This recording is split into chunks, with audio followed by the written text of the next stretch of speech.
Now, why are we here? We're here because we are all fascinated and interested in the National Broadband Network in Australia. It is the biggest infrastructure project in Australia's history, and we have a very ambitious infrastructure agenda, so that's really saying something.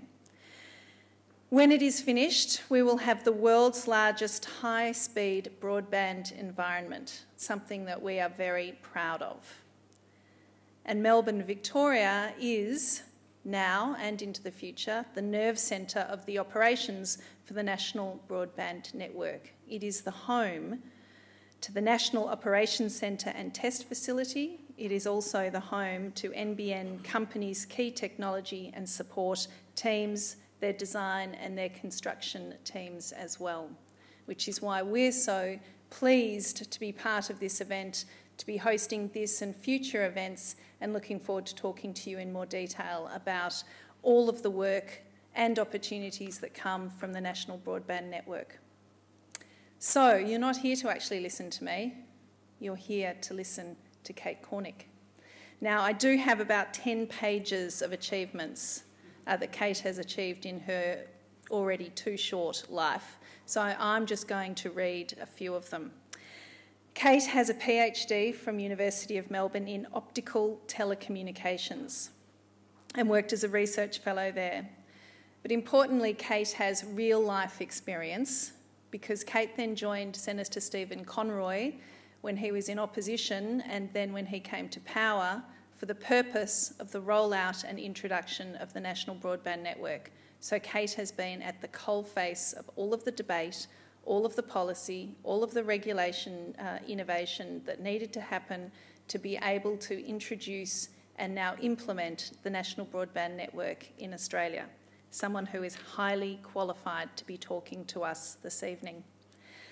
As well as being the Senior Telecommunications Advisor to Senator Conroy, she was also his Deputy Chief of Staff, and for any of you who have seen Stephen Conroy performing, you will understand that that is a task unto itself.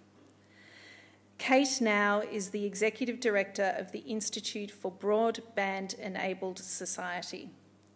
She's going to tell us more about what that means, but basically this organisation is dedicated to the products, services and innovations that will maximise the benefit of the new broadband technologies to Australian society. Kate, there's much more that could be said, but really we're here to listen to you, so welcome and thank you. Thank you very much, Sally, for that very kind introduction, and thank you for Invest Victoria for supporting me to come over to the UK and get a bit of a glimpse of what's been going on over here. But I'm not here to talk about that. I'm here to talk about the Australian National Broadband Network. And as Sally mentioned, I now work for the Institute for a Broadband-Enabled Society, but I did spend quite a bit of time at the coalface of developing the NBN policy and helping the ministers and government roll out a new company to support that. But I thought before I went into the detail of the National Broadband Network, it might be worth putting a bit of background and going through the history of telecommunications. Why did Australia decide to take such a bold move and invest $36 billion in a national broadband network? It all started in the mid-1850s with the rollout of the telegraph. As with many other countries around the world, telecommunications were taking hold, and it was an important infrastructure rollout started with the telegraph. In the 1900s, we saw the rollout of copper cables, and in the past 2 decades, we've seen the rollout of fibre optic technology, and not included on this graph, but equally important, wireless telecommunications networks. Consumers around the world and in Australia have got an insatiable demand for bandwidth. They want better services, faster services and cheaper services. And it's this exponential growth that is continuing into the foreseeable future that drove the government to start thinking seriously about broadband services. But that wasn't the real driver. Before I go into that, I should mention a little bit about the Australian marketplace. Telstra, through the Postmaster General's Department, was the operator that rolled out the vast amount of infrastructure in Australia. They are the incumbent, they own the copper network, and they're vertically integrated. They had the full supply chain on the copper network from the network itself through wholesale and retail. And much like the UK, the government spent many months, if not years, looking at the ways in which the company could be separated further through operational separation. Telstra, interestingly, also owns the HFC cable network. In Australia in the late 1990s, Optus decided to roll out an HFC network, and Telstra made a decision. Do we go into the marketplace and compete, or do we sit on our haunches and accept that copper is the future? They chose the former, and they went into the market and competed. Famously, 2 networks were rolled out, and in some cases, 2 networks were rolled down the same street at the same time. Optus using the telegraph poles and Telstra using the underground cables. There was a lot of backlash from the community. But as a result, Telstra did retain their market share, and they have the largest and most active HFC cable network, and passing about 2.5 million premises in Australia.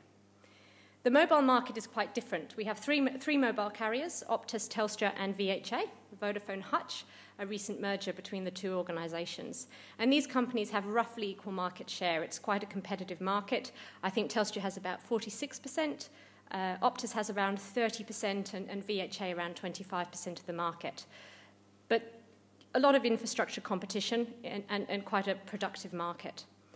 The fixed broadband subscriber market is a little bit different because of Telstra's vertical integration and incumbency across different platforms.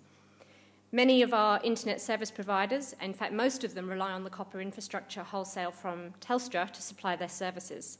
The exceptions are a couple of companies that use fixed wireless services, and Unwired is one of those companies that now operates as Vivid Wireless.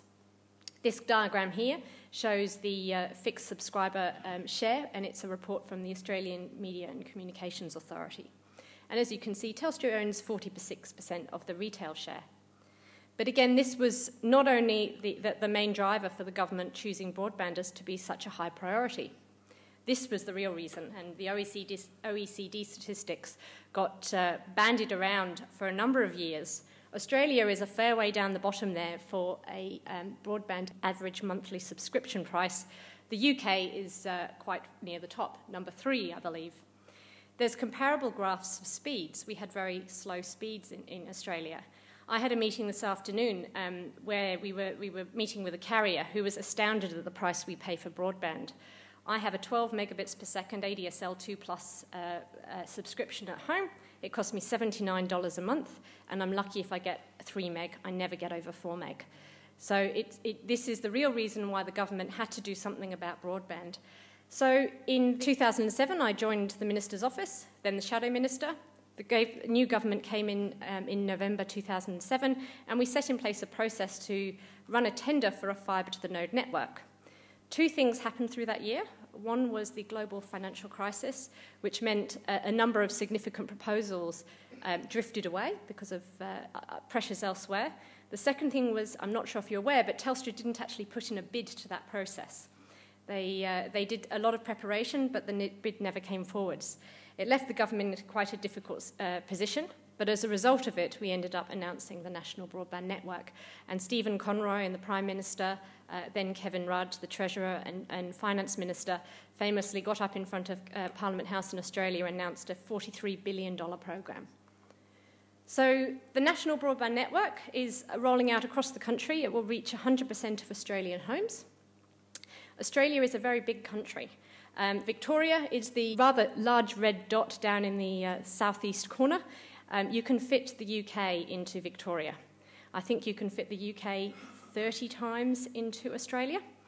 But our population is actually quite densely located. Most of it is in the 3 major cities of Sydney, Melbourne and Brisbane, and obviously the eastern seaboard, where all the beautiful coastline that you see in all the pictures of Australia is at its most glorious.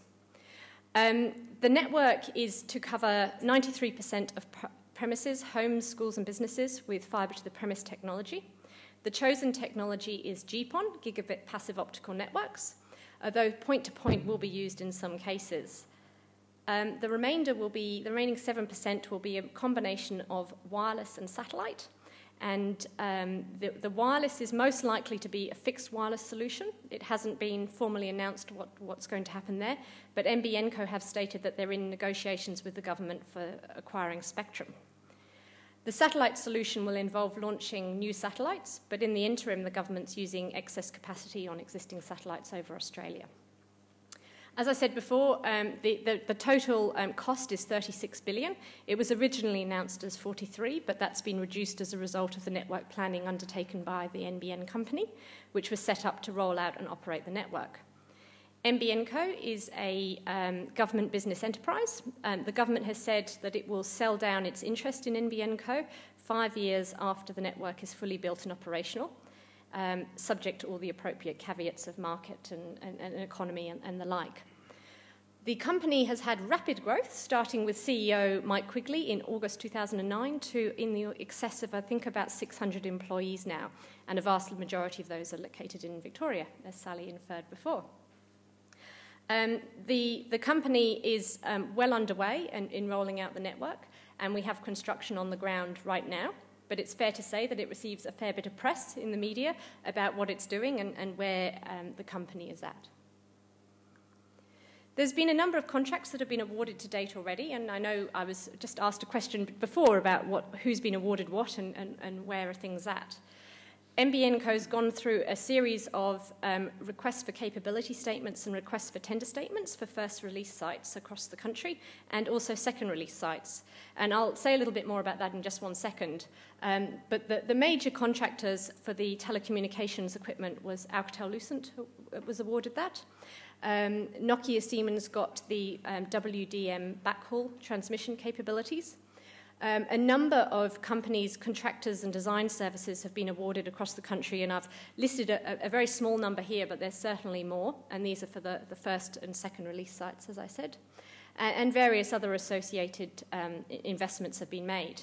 But needless to say, there's still a lot more opportunity in this market for contracts, and I think over the lifetime of the project, which is 9.5 years, NBN Co will be continually putting out new contracts for a whole variety of services, ranging from starting with a request for capability, moving through to RFT processes and beyond.